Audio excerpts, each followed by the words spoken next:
Hello! Na aula de hoje nós vamos ver então sobre verbos regulares. Eu separei os 10 mais comuns e alguns extras pra gente comentar. E o que eu der de frase, de exemplo de frase, eu vou deixar aqui nos comentários, tá? Porque hoje a gente vai focar mais no verbo em si. Bom, a primeira coisa que é importante nós percebemos em verbos em inglês é que o infinitivo se dá com essa partícula aqui, o to. Então, esse to na frente do verbo é o equivalente ao nosso R no final do nosso verbo. Então, por exemplo, esse aqui é querer. Esse to, então, deixa o verbo no infinitivo, que é o nosso R, querer. Esse R do final. Tá? Então, essa é a primeira coisa. A segunda coisa é que eles só vão ser regulares ou irregulares no passado em frases afirmativas. Então, é bem específico. Porque nos demais tempos e nas demais formas, nós usamos verbos auxiliares junto. Então, por exemplo, lembra que lá no futuro a gente usava will, e todos são com will. Então, inclusive já tem uma aula sobre isso, se você tiver dúvida. Bom, então começando por esse aqui, que é querer. To want. To want. E no passado, ele fica wanted. Wanted. Esse ed aqui é justamente o que faz o verbo ser regular. Então, verbos regulares terminam em ed. Muito fácil lembrar, né? Muito simples. Dá uma frase com esse aqui. I wanted to go to the party. Eu queria ir à festa. To look. To look. Looked. Looked. Não, agora essa pronúncia aqui, ela é um pouquinho diferente, tá? Então, se aqui eu falava o E bem pronunciado, então wanted, aqui eu não vou falar esse E, porque o verbo termina em K. E a pronúncia, lá no alfabeto, a pronúncia do K seria K. K. Só que aqui eu não digo lookay, eu digo look. Look. Então é como se essa pronúncia do K tivesse cortada no meio, porque eu não pronuncio o K por inteiro. Eu não digo lookay, eu digo look. Percebe? Look. Então, por causa dessa pronúncia que está cortada, digamos assim, esse E aqui também cai fora e a gente vai direto pro D e ele fica um pouco mais forte. Ok? Looked. Looked. Então é bem forte esse D no final. Outra coisa que eu não falei sobre o significado, né? O uso mais comum para look é olhar. Tá? Então eu tô olhando alguma coisa. I looked to the window and I saw a tree outside. Então, eu olhei para a janela e eu vi uma árvore lá fora. Tá? Mas, dependendo de outras combinações que tiver após o look for, por exemplo, aí esse verbo muda de sentido. Ele passa a ser procurar. Look for, procurar. Mas o sentido mais comum é look, de olhar, de ver. Depois, to use, usar, used. Agora, veja que esse verbo já termina em E, então eu não preciso acrescentar outro E para deixar no passado, eu só coloco um D, simplesmente. Used, used. E esse E aqui é mudo. Eu vou direto do S, que é longo, pro D. Used, used. I used to go to the park. Agora, I used to tem um sentido de ser acostumado. Né? I used to go to the park. Eu costumava ir ao parque. Mas o sentido de usar, por exemplo, I used a fork to cook. Eu usei um garfo para cozinhar. Outro exemplo. To work. To work, worked, worked.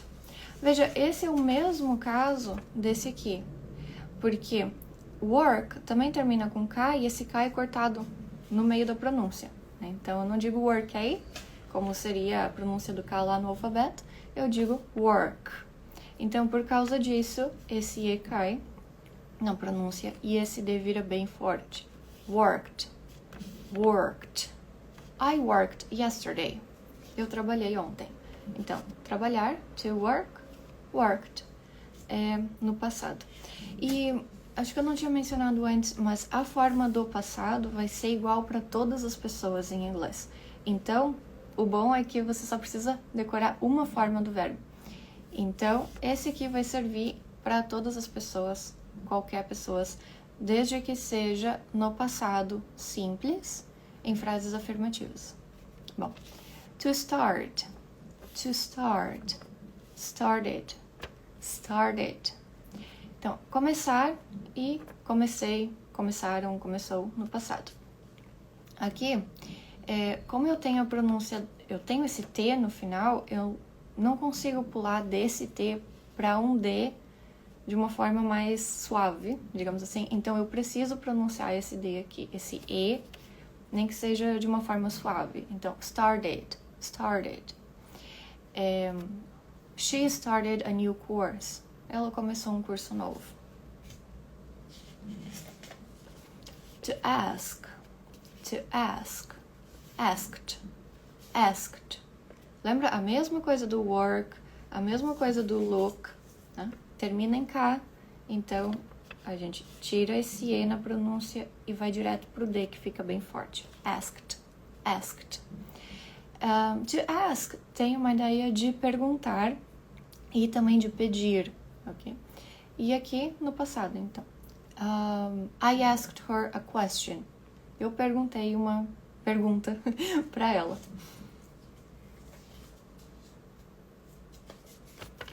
To need, needed. Bom, aqui nós terminamos em D, então precisa pronunciar esse E também. Esse aqui é precisar, necessitar. Não vou falar com I. He needed a new coat. Ele precisou de um casaco novo.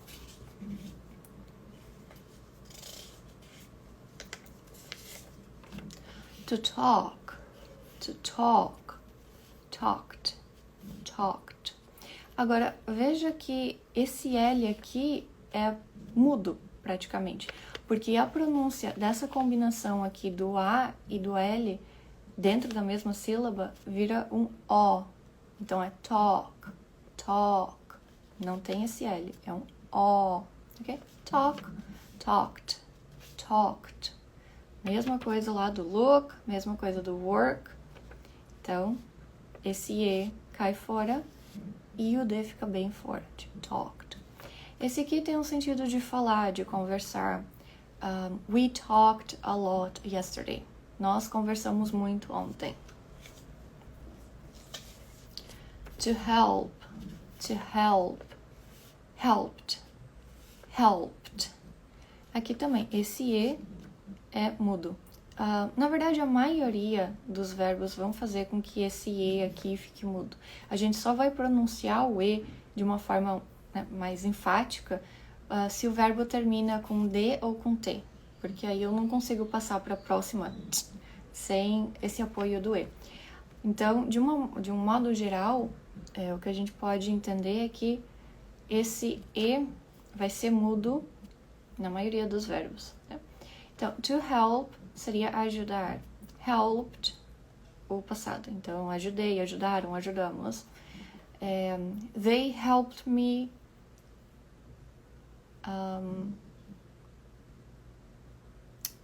at the supermarket. They helped me at the supermarket. Eles me ajudaram lá no supermercado. Estava perdida, precisava de alguma coisa. To try. Tried. Bom, esse aqui tem um sentido de tentar. Ele pode ser também experimentar, dependendo da situação, especialmente se tiver um on aqui no final. Try on. Mas, assim, de um modo geral, é tentar e experimentar. I tried to buy a new car.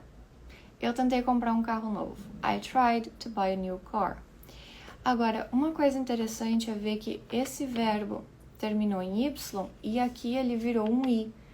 E por que isso acontece? Porque antes nós temos uma consoante. Então, eu trouxe aqui alguns verbos extras também, porque esses primeiros que nós vimos são os mais comuns em inglês. Né? Se você souber esses aqui, você já começa bem.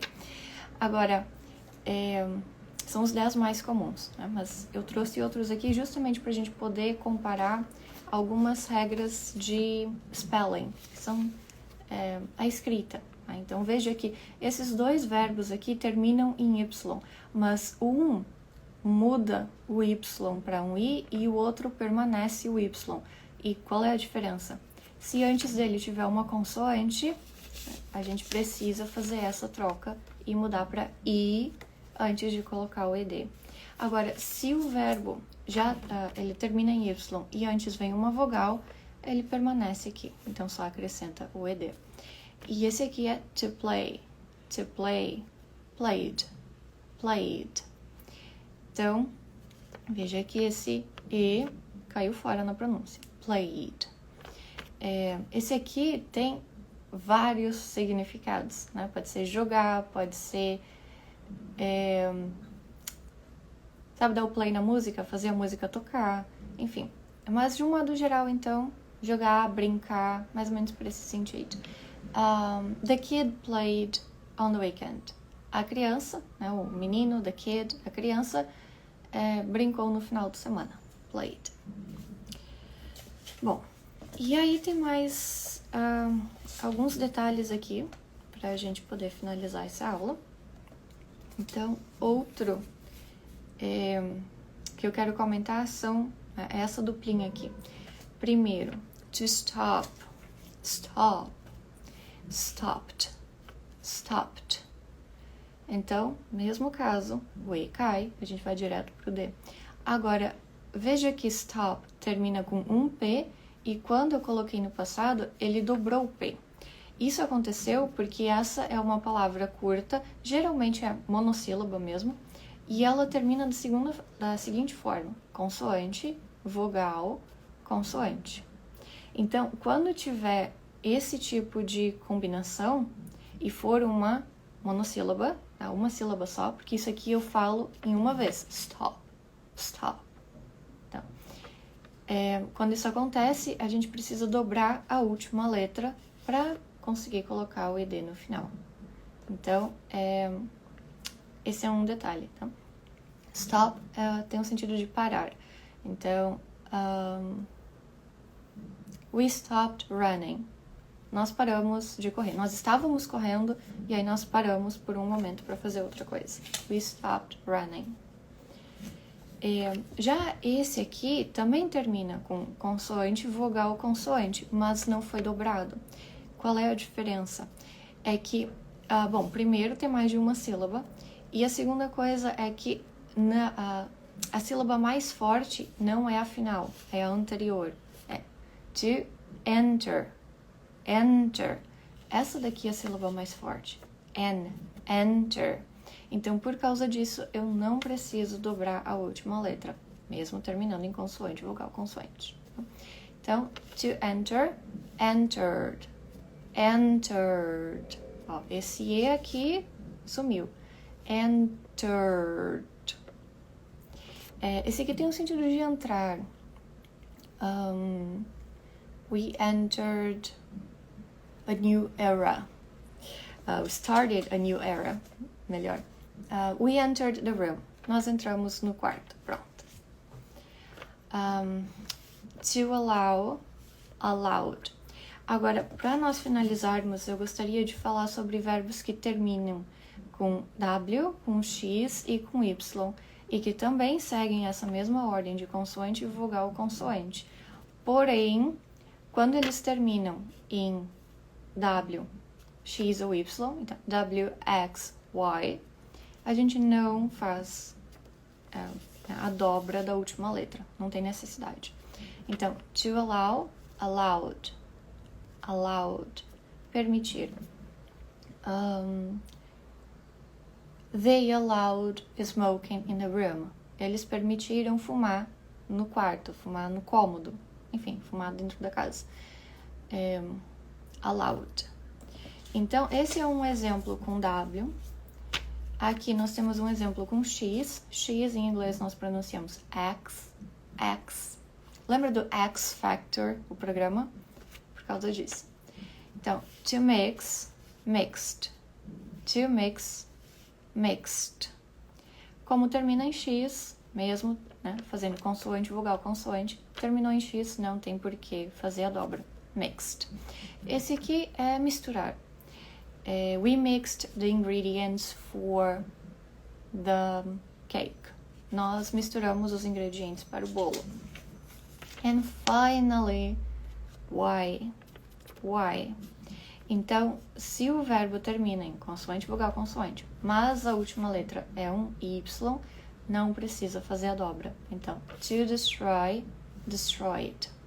To destroy, destroyed. Esse aqui é destruir. The city was destroyed by the tempest, by the storm. The city was destroyed by the storm. Então, a cidade foi destruída pela tempestade. Ok? Bom, essa é a nossa aula de verbos regulares. Amanhã nós vamos ver os irregulares. E justamente por eles serem irregulares, não tem muita regra. Mas nós vamos passar 10 verbos que são bem comuns, já para você ter né, um pouco de vocabulário para conseguir ir criando as primeiras frases. Okay, so thank you very much. See you tomorrow. Bye bye.